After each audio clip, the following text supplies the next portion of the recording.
Hello. Hi, everyone. I'm Jody Sutter, and I'm the owner of a new business consultancy called The Sutter Company. And I work primarily with smaller agencies, but not always. I've worked with some big global agencies, but mostly now I work with agencies between, say, 5 and 75 people. I help them tell their compelling story, and then I help them figure out the best tactics and methods for communicating that story, because not all tactics and strategies are right for all agencies. That's a subject for a whole other talk. But today what I want to talk to you about is a human-centric approach to communicating value through storytelling. So I don't need to tell this audience that our business is changing all the time. New competitors, new marketing technologies. I mean, I think it's already come up maybe a half a dozen times already, and we're only barely halfway through the day. But what I find is the more that advertising and marketing changes, the more the challenges around business development stay the same. I work with a lot of different types of agencies, and typically their challenges are similar. And I think the reason why that is because essentially marketing in all its forms is inherently abstract. So it's not like you are creating widgets that you can hold in your hand and say, look, mine is bigger or shinier or stronger or faster. Your outputs primarily are abstract. Your outputs, the things that your clients value most, are your ideas, how you got to those ideas, and then what you're going to do with those ideas. And that's really abstract stuff. Abstract things tend to be more difficult to describe and to sell. So unfortunately, agencies are already at an enormous disadvantage. I think you're at two disadvantages. One, agencies tend not to develop a real sales culture. So sales is often not respected. That's why we're called business development people, not salespeople. So the sales culture doesn't necessarily tend to be supported. People who take on business development roles often aren't trained. And then, not only are you not supported, but then you have this really difficult thing to sell. This abstract stuff. But that doesn't necessarily dampen your enthusiasm, nor does it necessarily remove the need to sell. And so this is why I think a lot of agencies tend to rely on this type of language, these types of words. They're jargony, they're general, they're sort of meaningless adjectives. It's the kind of language that gives the impression that it communicates something, when in fact it communicates very little, and often it communicates nothing at all. So why, if this is so ineffective, why do we fall prey to doing this ourselves? Why do we see others fall prey to it all the time? And I think the answer is as old as human evolution, or at least the evolution of our brains. And so now I'm about to do what no self-respecting brain scientist would do. By the way, I'm not a brain scientist, and I'm going to try to summarize the history of the evolution of our brain in about 3 minutes. So when we started to crawl up from the swampy muck and became land-dwelling reptiles, we developed our lizard brain. This is the oldest part of the brain.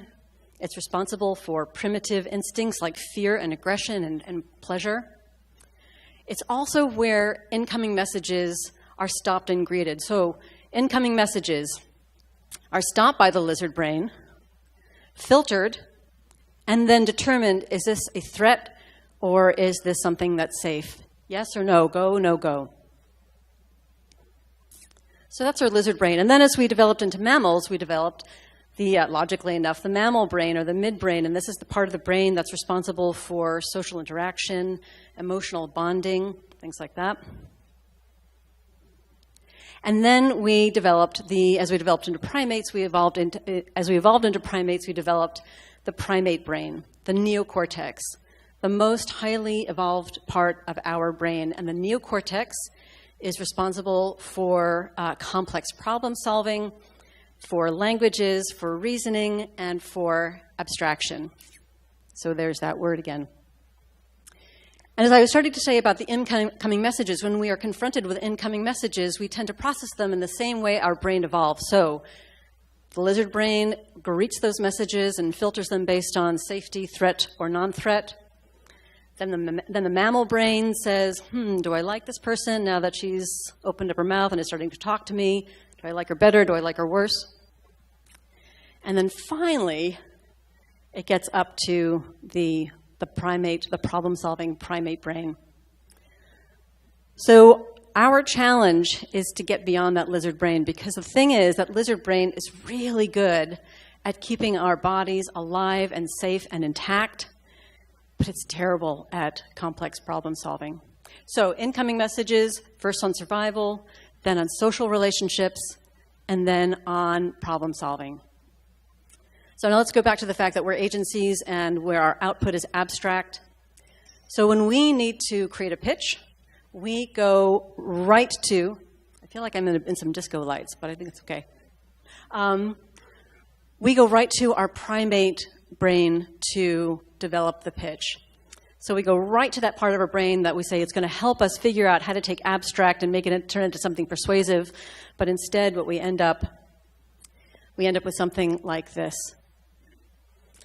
And as you read through these two paragraphs, these two sentences, I want you to ask yourself 3 questions.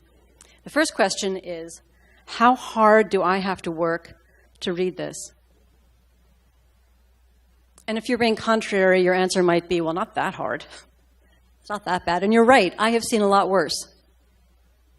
But then follow that question up with another one, which is, how much do I want to read more? And I would bet if you're being honest, the answer is not so much. I've seen enough. There's nothing really that holds my interest. And then the third question is, how much does this sound like or read like one of your agency pitches, language on your website or that About Us page in your proposals? When we human beings are confronted with language like this, our lizard brain tells us to do one of 2 things. It says, run, that fight or flight response. And often in pitches, that fight or flight, because most people won't get up and start fighting, but that flight response will be things like people checking their email or nodding off. How awful is that? Or if they're reading a prospecting email that you're sending, they press delete. Their form of running of flight is delete before they even get past the subject line. So they'll either run or it'll negotiate with itself. The lizard brain will say, okay, I will radically summarize this information. And I'm going to radically summarize it because I need to retain the energy. I can't siphon off energy that I need to keep this body safe and alive. So I'm going to radically summarize it with the very real chance that that information, that pitch that you work so hard on, that information is either going to be lost or mangled. So what are we to do? We're unprepared. Many times we're unprepared to sell. We sell this really abstract thing. It's hard to describe it in tangible ways and that really communicate its value. What do we do? And my answer is you tell a good story.